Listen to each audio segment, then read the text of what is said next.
So it is good afternoon here. This has been a great opportunity to present the perspective of the global codes, the local collaboration. Nepal has always been very close to our heart, you know.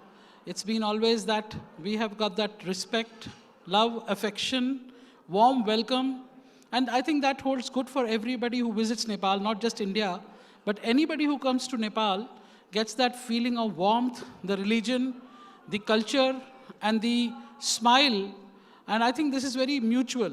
Same goes, in fact, very proudly, I would say, about India.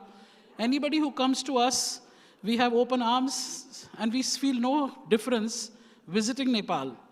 When I was contacted by the president, Apsa, Nepal, requesting for us my presence here, it was just a conversation of 2 minutes. He said, Mr. Goel, can you come for our conference? I said, you'll have to give me 30 seconds. I'll just check my date. And I immediately told him it's an honor to be here. In fact, thank you. In fact, my wife Shruti, whom you will be hearing after a while, was equally keen to visit Nepal. But the only thing which, I told her that as a part of our contribution, you will also have to give a paper presentation, which she also happily agreed. So we will be hearing as a part of our deliveries on the subjects of fire safety. And as a citizen of India, I would say we are immensely proud about what we have done for the country, for the people of the country, and now we look forward for a collaborative working together with the team for the country of Nepal in whatever ways we can contribute with our dedication and commitment in bringing safety to the lives of the people in Nepal. Very simple, only one word I would use the word. In our business also, commitment matters. So here we start with a journey of the discussion on fire and life safety, global codes, and we talk about local requirements. It's always good to know local codes, but I think local requirements have to be very, very established. Now, a little bit of text, and then we'll go to the pictures. What happens is, what you can read on the screen over here, that the code, very importantly, has to be adaptive. It becomes very difficult when we pose codes which architects, designers, implementation agencies find meaningless, and they find it very, very difficult to adapt. Adaptation of a code is immensely important because it is to be done for the people, for the buildings, and not just a theory book which cannot be implemented. Specifically, we also have to remove anomalies. And this is not just a local code or a global code. I think it's for every kind of practice which we follow in construction industries. Anomalies have to be addressed. You should not be having contradictory requirements coming from the various chapters of the code, thereby confusing the designers. Very importantly, what we realized in India, and I will share my India experience with you because I've been the part of the National Building Code of India for last 24 years now. We have contributed as part of the committee members in the NBC. Very pride we take because what we have done for the country, I think it's my country, it's our country, and it's our responsibility that we should speak the global language. We had a problem in the 2005 version of the code when people used to say fire exit, fire path, fire corridor. Those all terminologies have to be aligned, and I see over here international delegation. Unless until we have the same language, it becomes very difficult to communicate to the architect what we want. So that is very important that we have to be very clear with our requirements through the terminology language. It's very scientific, it is very engineered. It's not general conversation of English which has to be used. We are talking about sketches. The more the sketches, and today's generation, I would say, is a lot with sketches. And it makes more meaningful to make a sketch rather than writing long paragraphs. It makes things much more easier to adapt for. Very important, we have to look at electrical distribution and resilience, which you will hear in the next second half, wherein the electrical part of the safety plays a crucial important role in fire safety to start with. So this is where I think the electrical safety, if is being considered, I think the major objective of fire safety by and large would be met unless until we have bad practices of storing inflammable materials and having other kind of housekeeping issues. Very important, I think the country today from Nepal as well as from India side of it, we need performance-based design also to be introduced to our future generation. Today, when we do large projects, convention halls, they cannot be done by a book which is 120 pages, or maybe a book which is 150 pages. You cannot design complex buildings by just a textbook.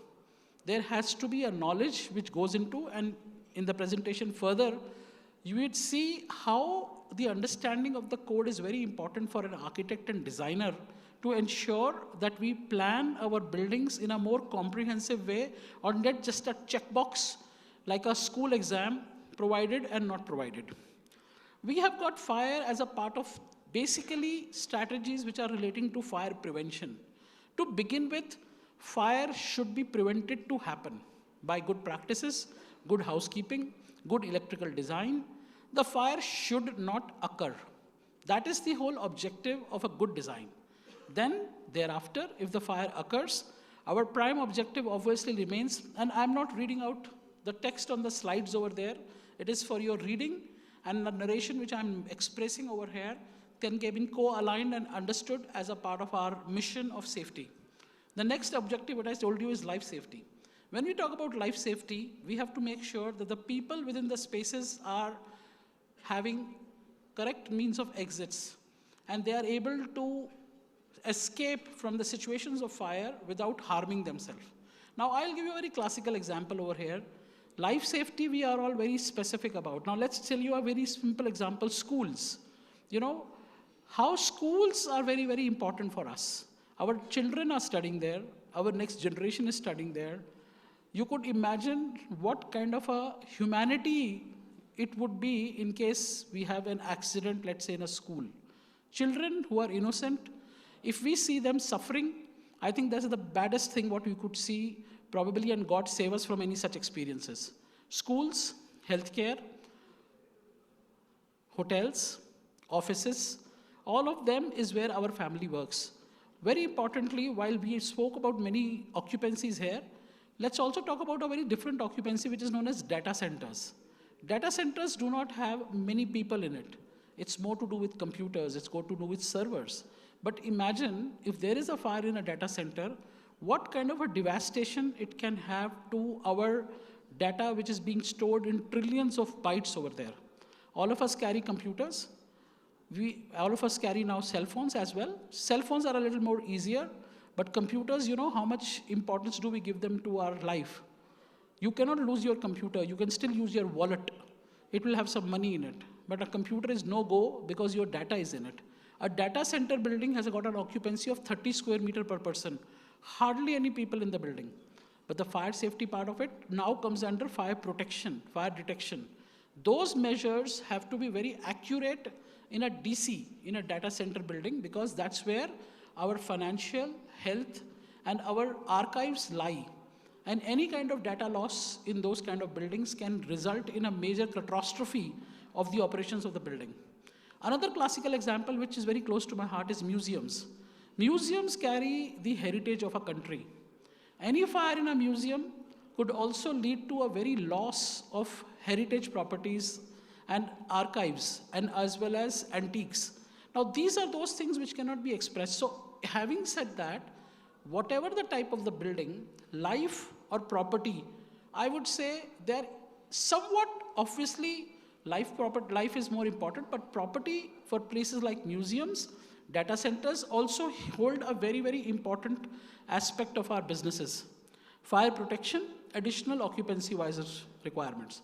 We'll look at some nice pictures now, because we've talked about the gamut of fire safety to include all the aspects of compliances, all the aspects of practicality, all the aspects of sketches, and the various strategies which we can adopt for the successful design of a fire and life safety buildings. Buildings and projects today are becoming bigger. Buildings are becoming bigger. They're becoming as well as taller, and they're also becoming complex. Now, you have got these kind of buildings which you see all around us, big, tall, and complex. And then you see another building which is big, tall, and complex all put together in one basket. This is the Absolute Towers in Canada. You could see the complexity this building will have. Facade fire, fire hydrants, sprinklers, the kind of exits which would have been planned, staircases in core. these kind of buildings cannot be done with conventional design and practices. These are complex buildings, tall buildings. They are also big buildings in terms of its areas. So these all being together. And then we have another project which our office has worked about is in ITC Colombo. We have got 2 buildings which are connected by a bridge. And the best part is that the bridge has got a swimming pool on top. And the best thing is, again, the bridge has got an infinity edge pool and the restaurant below it. So all of these things make things very complex. But as said, if we divide the problems into a smaller areas, we can always achieve our goals. The real picture, and this is one of my favorite pictures, I never knew I was going to be using this in my professional working, which I probably missed when I was a child, is this is what the truth is remaining. We are all with our own thought process as an architect, as a designer, as an end user, as an authority of fire defense. We all are with this kind of an attitude. Not that we will say attitude, I think this kind of a thought process, I would use the word. Because everybody is imagining the building from his or her own perspective, which is very difficult because you need to see the bigger picture rather than remaining in your aspects of designing and planning for the only system which you are engaged for. So books, I would say, are very meaningful in our lives. Books teach you, codes teach you what you could have learned after your mistakes. So there's, I always have heard people saying you should try everything for once in life. I said that's not the right way of doing it. Once you know something is bad, then why try and see the effects of it on your physical state or on your mental state? You see? So probably a lot of times people should say, you should consume alcohol once. Try to see how it is. Well, I have not consumed it because I do not know how will I be once I consume it. Maybe I start having it every day. So why should I take that path, interestingly, just to discover some excitement in my life? I should not. Why should I? I'm happy without it. So I have not had alcohol, and I don't plan to do it, but maybe someday I will have it. But I'm not very sure. So you should not be very adamant about things. You should be adaptive. Books teach you many things which you could have learned after making mistakes. International codes are available today, which can actually teach you many things to prevent you from the accidents from which you can occur. You don't need to learn the benefits of a seat belt to be convinced about using a seat belt. A seat belt is a seat belt. Do you think that you should break your head first and then started using a seat belt? Not required. So you have got codes, books, standards, global to learn and then to adapt. But the best part of it is you cannot just adapt the way they are. You have got codes and standards, American codes, British code, Australian codes. You know what's part of India and Nepal is? We are a country which is very passive. Unlike the Western world, where a lot of adverse environmental conditions exist. America, Canada, you go to Europe, you go to Middle East, all those countries have got very adverse environmental scenarios. They really close their buildings from all the sides. Because if they don't do that, you have a problem of people being exposed to the environmental condition.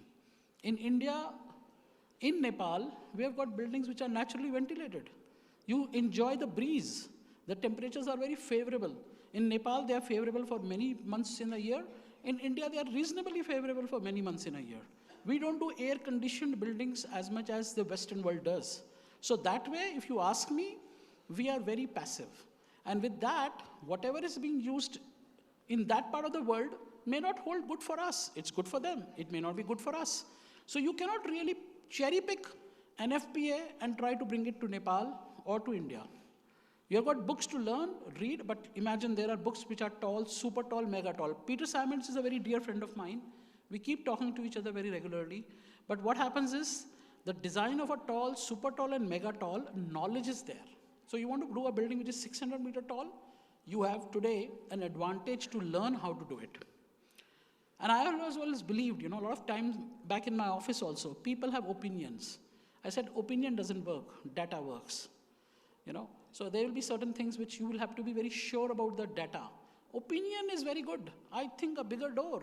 I think a bigger staircase. I think this is okay.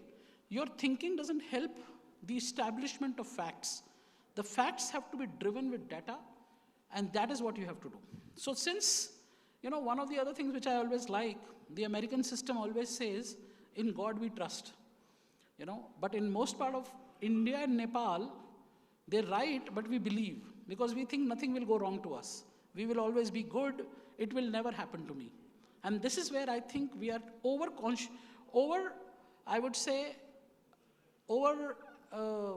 confident about our safety, and we are not very specifically organized in making safety systems being planned properly.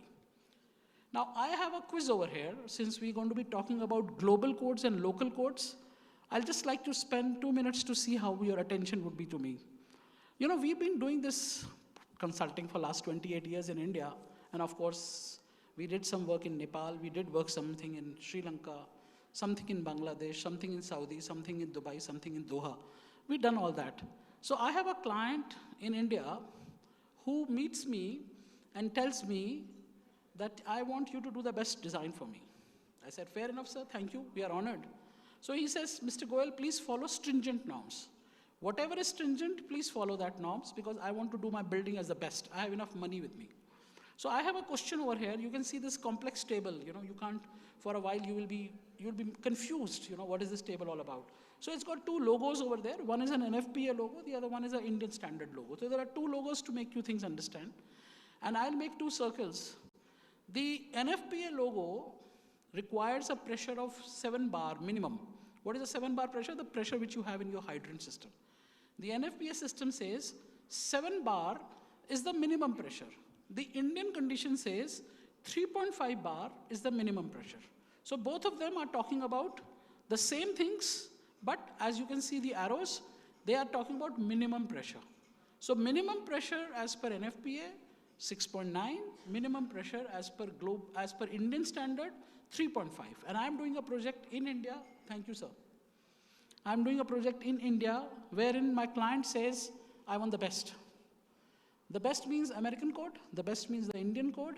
So I'll just like to know, if you were the designer of this project and the client puts you in the spot and says, I want stringent to be done, how many of us are designing for the purpose of a project in India at 3.5 bar? Can I have some raised hands? I'm sorry, but this is going to be interesting because you will find this very meaningful. Who is, as a designer, would like to design a system at 3.5 bar? I see a little reservation of the people to come back. Any replies on 7 bar? Most of you would be designers, you would be designing the systems. Any hints, sir? What would you do if I call you to India and say, Suneel sir, you will have to design a system for me. 3.9, 3.5 or 6.9? Any guess?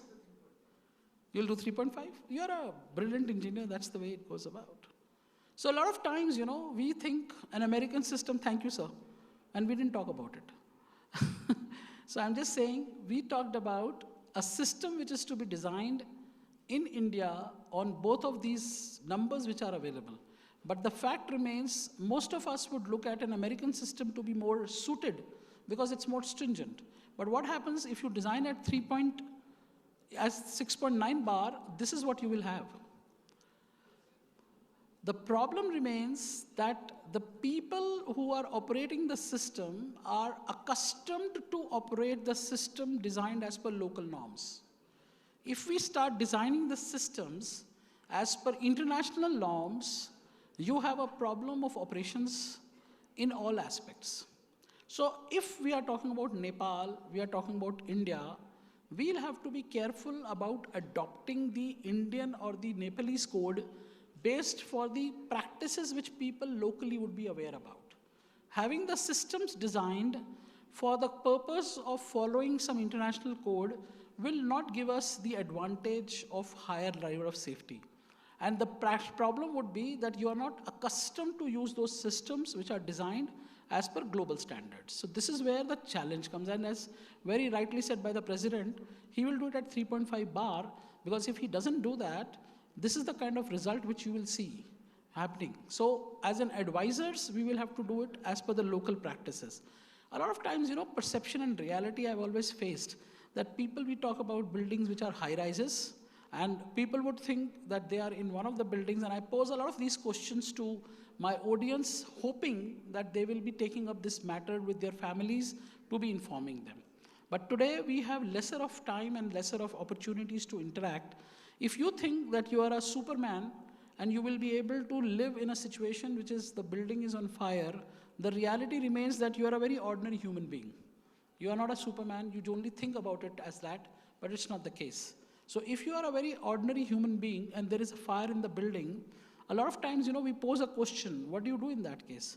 Would you remain where you are? Would you go to the terrace? Would you remain in the room of the hotel where you are right now staying? Put a wet towel near your entrance door?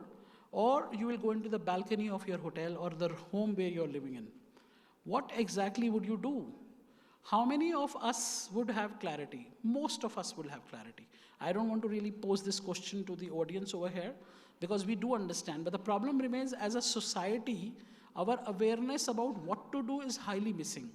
This is a very august gathering, but when we do lectures in schools, colleges, when we do to people who are not exactly the practicing professionals, I get mix of answers. And a lot of people, probably I don't want to pose here, also take the option of going to the terrace.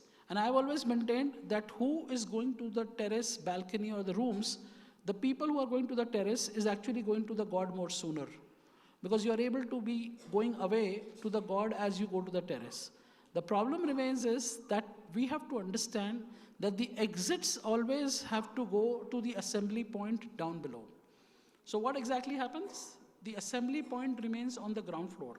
You have to go down to the ground. How many of us have seen this sign on the terrace?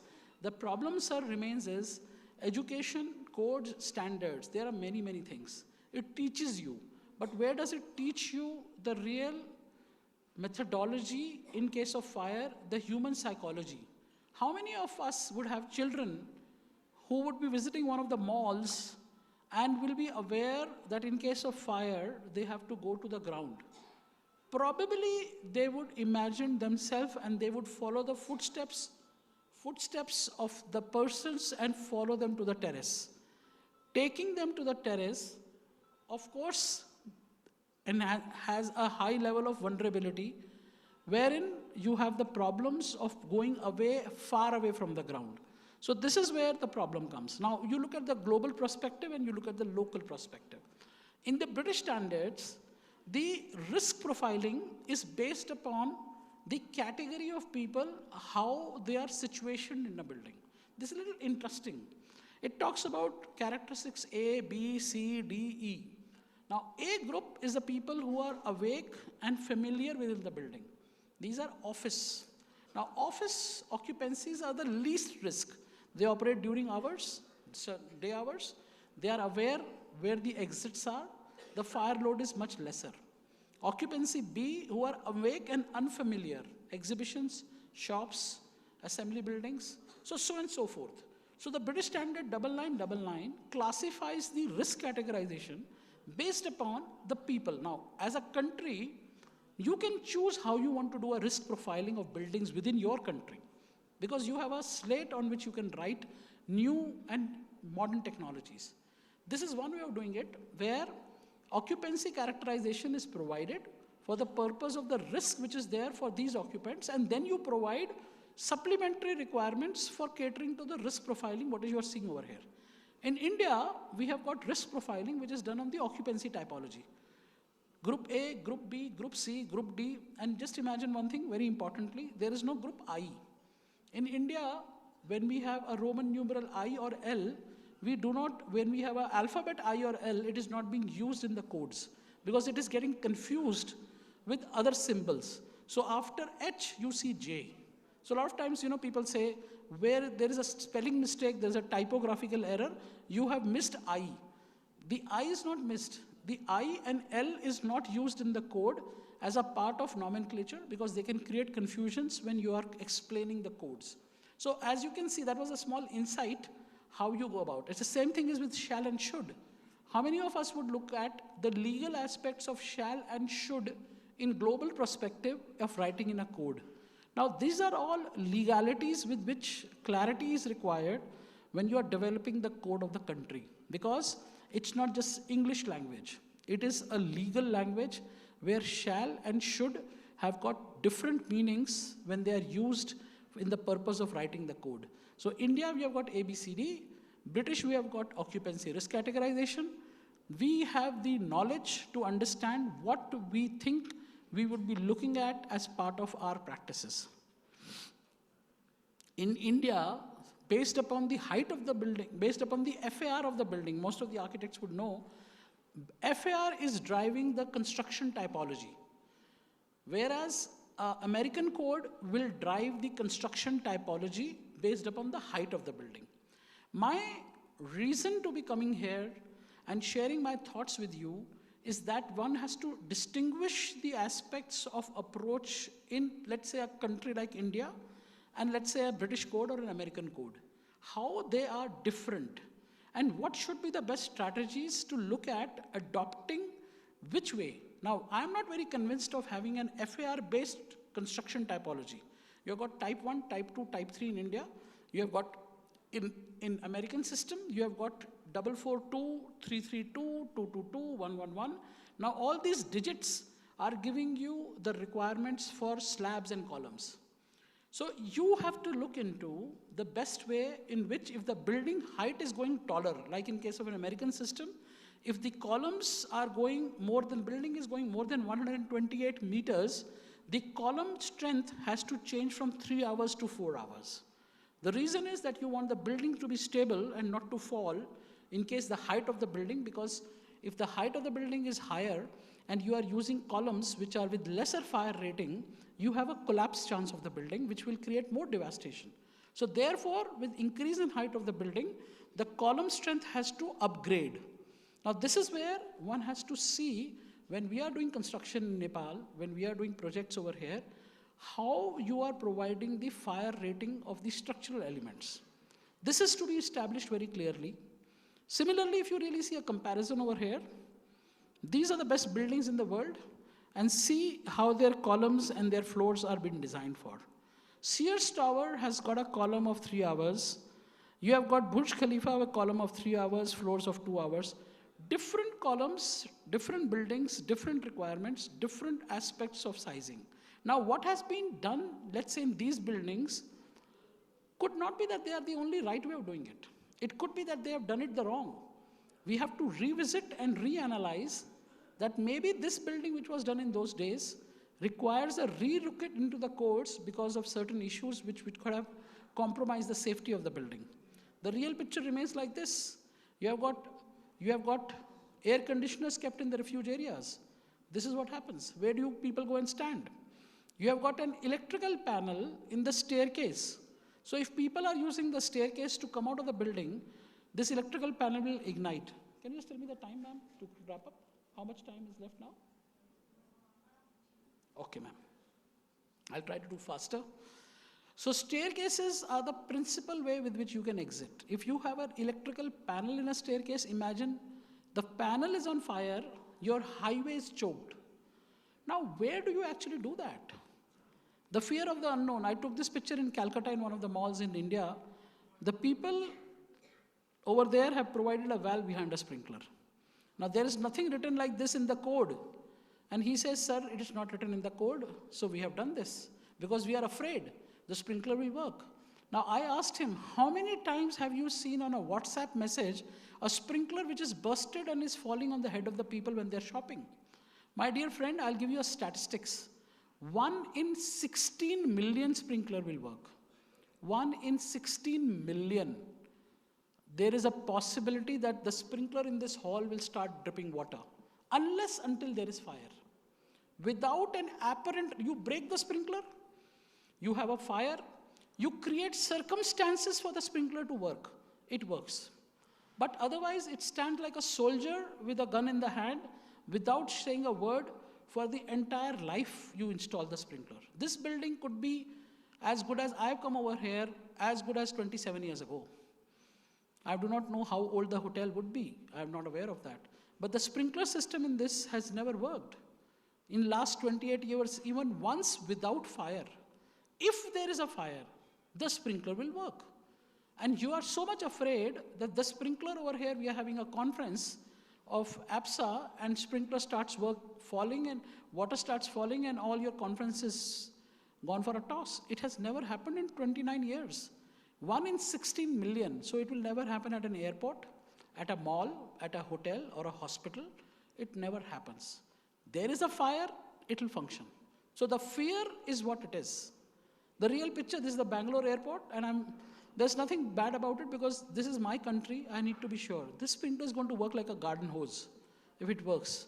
The water will go all around the places. Now, codes and standards, there are many things. This is a tragedy which happened in Delhi, wherein the designer had provided exhaust fans. And the exhaust fans were installed in the reverse direction. So they sucked the air, the smoke, from the auditorium into the staircase. Now, here is where the problem lies. Codes, standards, global. But where is your basic fundamental understanding of the overall working? This is a real picture. You have got a door, which is a fire door, and there is a door stopper kept there. So in the National Building Code of India, we revised it. We said, you cannot keep the door on hold open. If you see the picture a little more closely, you could see some cars standing there. Now, if this door, with a door closure, with a panic bar, has got this hardware of our door closure, we had to amend the Indian code to warn you that please do not keep the door on door closure. Because when I took these pictures, and I said to the functional guys, facility management, I said, "Ye aapne kya kiya hua hai?" He said, "Mana kisne kara?" I said, "ठीक है, मना नहीं करा तो अब मना कर देंगे, क्योंकि अगर मना नहीं करेंगे तो ये होगा." This is what is going to happen when the door is kept on open position. You'll see, fire door is buying like a car. It has to be maintained for its lifespan. You just can't hang it on the wall and be happy about it. It requires maintenance. So be careful where you provide, because once you have provided, it does its job if you are oiling the wheel regularly. You just can't keep it running thinking that you have done your job well. See what is happening here. This is another hospital project where they have provided meters inside these staircases. And the best part, what I like about it, sir, is that they provide an extinguisher next to it. So if there is a fire, how do you reach to the extinguisher? The fire in the meter will not let you even reach to the extinguisher. Now, these are something which we can smile and we can be humored about seeing these pictures. But do you think it is really humorous? Do you think it is really something which we can ignore? But unfortunately, we have been ignoring this. And the best part I liked was the dustbin kept there. And the facility management told me that it's not written in National Building Code of India that you can't put a dustbin in the staircase. I said, well, yeah, we made a mistake. But do you know, this is storage. Storage is not allowed. So he said, what kind of storage this is? I said, this is garbage storage. Oh, if this is garbage storage, then we will remove it. But he has to be told the clause number 32, on page number 32, then only you will do it. The problem lies with our society is, till the time we are not told that there is a non-compliance, we are not willing to listen to it. So unfortunate part is you have to write a lot in the code to make it legal. And this is where I think our journey goes. So architectural aspects, smoke mitigation aspects, fire alarm aspects, maybe it's not very interactive, but I've always been believing out of all these things, maybe, after later on we can have some dialogues about how we think we will go about. Now, life safety aspects, and I know I have got another 10 minutes or lesser, 8 minutes. This is something, the zoning of the system, the air conditioning, the overall planning, this all works together. It doesn't work in isolation. No external access. Don't think that you will go around the building and you can fight the fire from outside. In most of the cities, there is a limitation. If Nepal does not have a fire tender more than 42 meters, it is okay. That is right. Having a fire tender movement bought in Nepal of 90 meters is actually incorrect, because you don't have the infrastructure to drive it. You have to make the building strong from inside, not cosmetically provided with fire tender movement all around to fight the fire. So if you really see globally, what is the maximum height they have gone to? 54 meters is Abu Dhabi. That's all. They don't buy anything more than 52 meters. Unfortunately, in India, I'm a little concerned that the authorities are having a race. The Mumbai versus the Gurgaon and the Delhi and the Hyderabad. Who is buying a taller snorkel? It doesn't work, sir. You have to make the building resilient from inside. Terminology-wise, this is the exit access. And this is a staircase which will bring you down. I have always believed that a staircase is like a temple. If you make muck in the staircase, you store LPG cylinders, you put mattresses into the staircase, you put newspapers over there, that staircase will not be able to bring you out from the 19th floor down to ground. There will be a mishap, there will be a cigarette butt over there, and you can imagine if you are going to the airport and the highway is choked, you are likely not to reach on time. And this is a matter of life and death.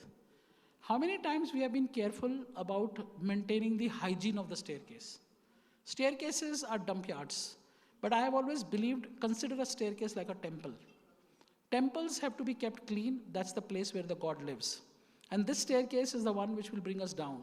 How much ever you write in a code, how much ever you make sketches, if that intelligence is not there in the working of the designers, sir, we will fail. I am fine, you fail. But the problem is, if our family goes through the trauma of the failure because of your deeds, I think you will never forgive yourself. And this is what I think we have to drive as a society about the culture, housekeeping. This, if a director is there, you have a possibility of people not to be taken into that staircase. So there are mechanisms. We are engineers, we will do hardware. How you run that hardware is the problem of the facility management. Facility management has to be completely knowing the SOPs. Codes are important. I would say SOPs are a little bit more important. Your family gives you the culture, but the kind of inheritance which comes is not from the money. It comes from the value which the family inculcates. Not the property, not the gold which you transfer to your children. It's the culture. What makes the difference for the family to go further. And this is what we have to learn. In this building, where is the exit? There's an open staircase. When we were coming to this hall, there is a grand staircase. Those grand staircases are not exits. This is not an exit in a hotel. This is not an exit. An open staircase is not an exit. This is not an exit.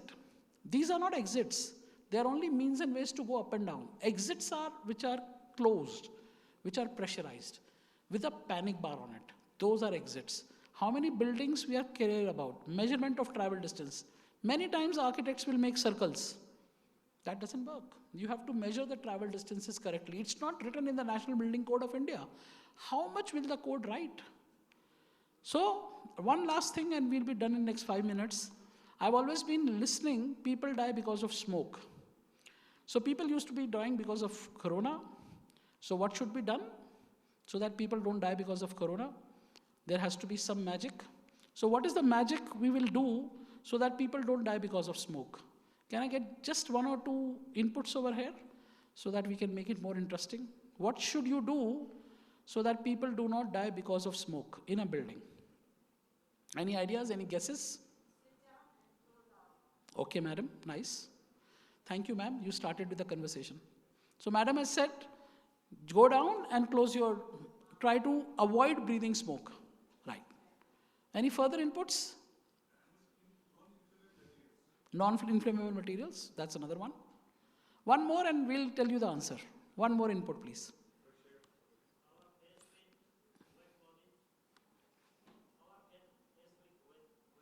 Okay, wet cloth. Sir has said fresh air. All good. This is the problem now, we are all engineers. Everybody is thinking about engineering solutions. The engineering solution is not there. The solution is architecture. You have to make it a tiffin box. If you compartmentalize the building, thank you, madam, sir, everybody, your answers are good. You will be able to escape from that zone in case of fire, but the only approach is compartmentation. If you let the snake in the house in one zone, it doesn't come and bite you. But if you have all the doors of the home open, you can't sleep at night because the snake will be sitting in the morning next to your bed. So, compartmentation is the only strategy with which we can isolate the spread of fire and smoke. The building is huge, huge. What do? Make boxes. Just make box. Make many boxes. Those boxes which are not at all a problem when you're commuting. But when there is a fire, it's like a fort, F-O-R-T. What happened in Corona? We all were boxes. India closed. Mumbai closed. Within Mumbai, within Delhi, within Jaipur, within Hyderabad, everything closed. Then the colonies in Delhi closed. Then within the colonies, the block closed. Then within the blocks, the floor closed. I can't go to the second floor or to my neighbor also. What did they do? Compartmentation. When we did compartmentation, we overcame the problem because everything was isolated. That's the only way we can work around. So the problem remains is that achieving compartmentations are by many ways, AHU planning, AHU consideration. You just have to ask Mr. Architect, give me a beautiful blueprint with various colors like a children. Give me one pink zone, one blue zone, one orange zone, one yellow zone, all of them are boxes. Different boxes. These boxes help you for the fire not to go. AHUs, different electrical systems, try to be crossings, compartmentation, screws. Compartmentation, exits, staging, smoke spread, power reliability, and one of my favorite subjects is PA system. PA system works best. If you are able to manage the crowd, you are able to save the people. So I think we have gone ahead a lot with this, and maybe there is a lot we can talk about it, sir, later on. So ventilation, pascals, how do you do the pressurization? How do you achieve those kind of results is one thing which is very important. How do you pressurize the spaces in which people are there? Staircases pressurization is a boon. Another 2 minutes? Yeah. So this is what is very important. So what we have done over here is we can probably speak later on with you, sir, about refuge. So in India, we are talking about refuge areas, how we are creating refuge for the people to be kept in case of fire scenarios, how they can be transported using an elevator mechanism in tall buildings. How you are able to bring the people down to the ground, bring these people within the building by creating areas of refuges and to enable them to reach to the ambulances. This is how we have worked around in India. We'd like to introduce certain technologies like this from our experience in the Nepalese code so that you can create areas of excellence, specifically in healthcare areas, fire compartmentation, electrical resilience, and I'm ending this in next 3 minutes. Electrical resilience, distribution to all the emergency power system has to be very clearly identified. What is the point of putting a fan, which my HVAC experts put, if they don't get the power? So this is what is important. Notification, making noise where the problem is. Burj Khalifa, 18,000 people have taken 157 minutes to evacuate. So if you have the right strategies of evacuation and the right voice command for zone-wise evacuation and not for mass evacuation, you will achieve your goals. So the whole idea remains is that we have to look at the basic fundamental remains with commitment and awareness. I think this is what we'll have to collaborate. We don't have to debate which code is better. We don't have to say that this code is more superior or this code is inferior. When in Rome, do as Romans do. We have to work together, and we are here from India with our best learnings of what we have learned, learning from you about earthquake strategies. I think we can take the message back to our country. We collaborate, we hold hands, we are here to be part of your team, shoulder to shoulder, and we are very blessed that we have a beautiful neighbor across the border who is there, be with us with such a smile. Thank you so much, and look forward to collaborate.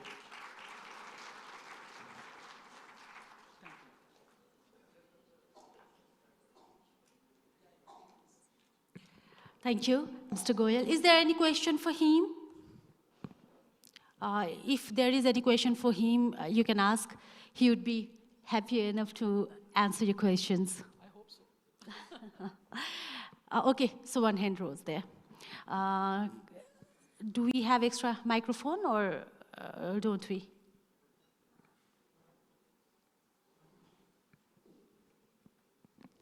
Eta, tesro Roma.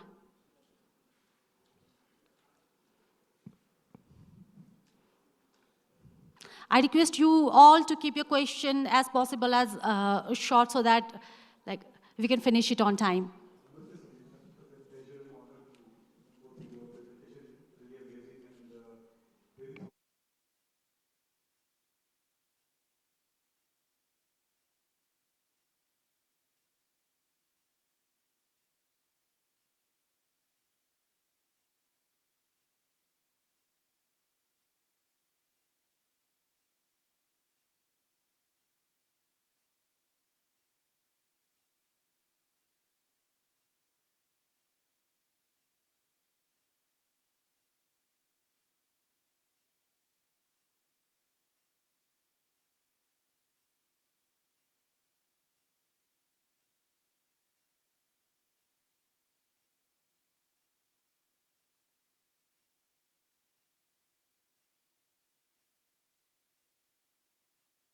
I completely agree with you. In any given hydraulic system, there is always a pressure variations within the system, unlike an electrical system which is constant.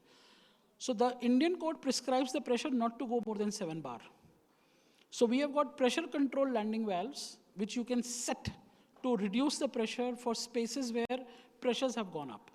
So in fact, today you have also got hand-controlled nozzles. You can control the nozzle by virtue of hand control to reduce the pressure. The American code is asking you 7 bar because they use the hose stream to break the glasses and the window panes. And the characterization of a firefighter in American is 120 pounds, 150, 200 pounds. The ability to handle the hose with a higher pressure is much superior. So there they are tuned to break the pressures. Here our physical strength does not allow us to use higher.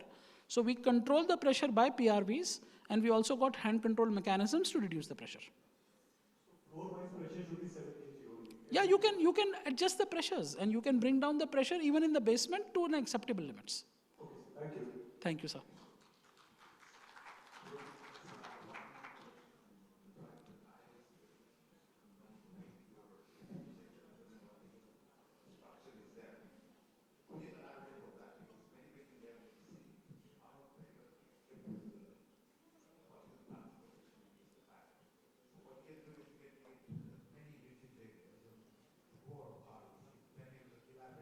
So I'll just explain you, there are two parts of structural aspects. One is your seismic design constraints, which I'm not an expert about. This is basically to do with the various kind of seismic zones. The other one is the ability for the structure to sustain the fire in case of exposure to fire. So that is derived by 2 hours, 3 hours, 4 hours ability. If you have got a building in which you are having higher heights, you need more structural stability from fire. There may not be an earthquake, but there could be a fire with which the structural slab can collapse. The columns can also break. What happened in World Trade Center was the same thing. The ignitability of the fire was so tremendous that the structure collapsed. So therefore, that was an unforeseen situation. But you need to have the structural strength of a given duration for higher buildings, for taller buildings not to fall. And as far as refuges are concerned, if you have done a compartmentation strategy, any floor which is non-fire floor is a beautiful refuge area to stage the people. And as I would say lastly, if you have a very good PA system, public address system, you can do a superior crowd management, whether it is a mall or a hotel or a hospital. Today we lack a lot, both in India, I would say, and probably in Nepal also, a SOP for a public announcement system in case of fire. That's what it is, sir.